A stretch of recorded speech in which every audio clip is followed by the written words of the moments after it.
Lee Spencer, Fox Sports. For Jeff again, you seem pretty feisty on the radio, especially with the exchange with the 17 car.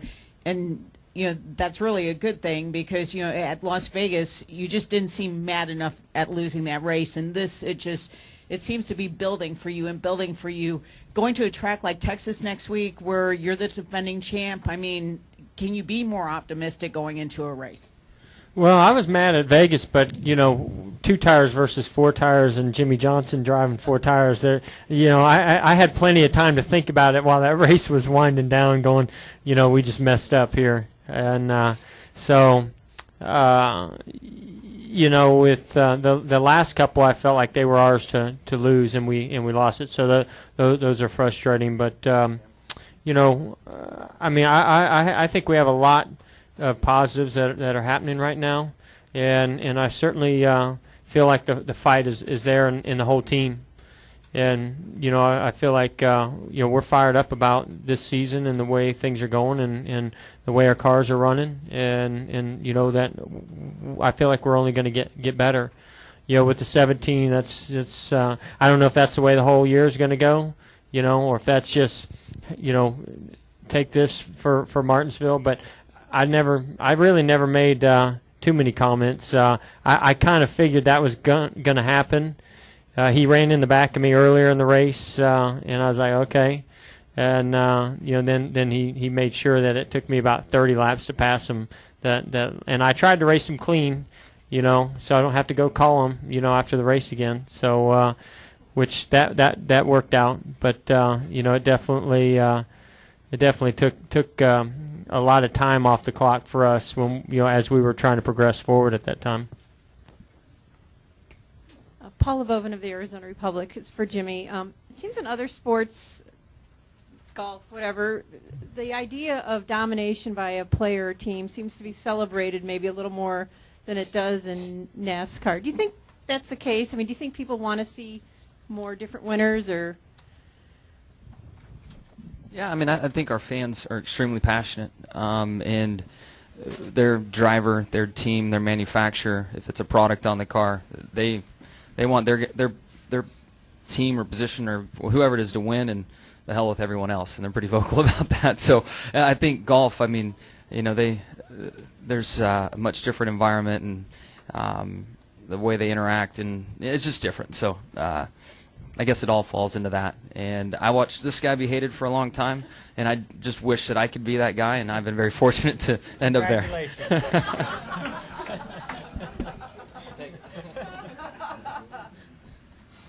We'll go upstairs for a question. Yes, it's for Jeff. It seems that crew chief decisions on pit road, and particularly crew chiefs, the decisions that they're having to make are becoming increasingly more important. Would you agree with that assessment, that maybe crew chiefs' importance has maybe increased or maybe never been greater? I don't know.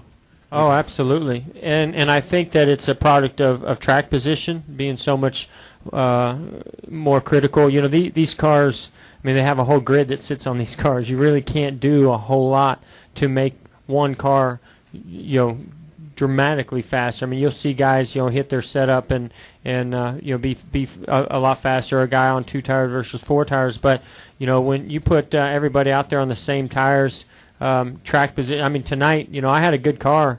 I couldn't pass anybody. It took me. That was the thing that impressed me about Jimmy as he came up through there. He could get by guys, and I had a good car. I just could not pass guys, and I was just real loose getting in and getting off. So, to me, that makes the role of the crew chief in those calls that much more important.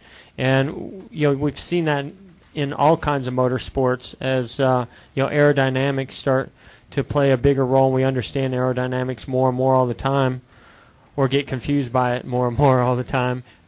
It seems like that track position just seems to be so crucial, and that means that what that crew chief does to maintain the track position is crucial. Mike.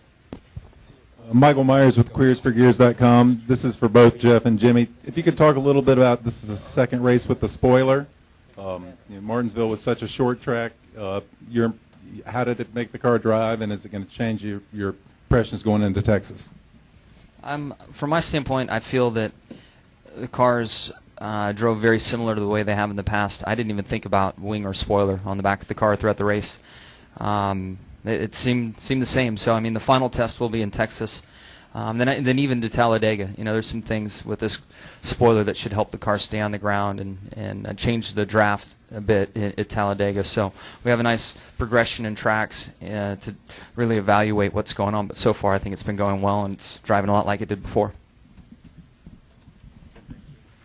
Yeah, I would say the same thing. I didn't really notice a big difference, which I think is a good thing. I think that if we had this big drastic change, I think that that would really throw everybody into a tailspin. So I think the fact that it's pretty much the same or drives the same, but looks better. I think it looks better, and the fans seem to want it and like it. I think it's still a win-win for everybody. But like Jimmy said, the real test is going to be when we get on these mile and a halves and see what it's like when you're in traffic behind other cars. I don't think the cars are going to drive a whole lot different by themselves. It's just in traffic there might be some differences there. Gentlemen, congratulations. Thank you for your time.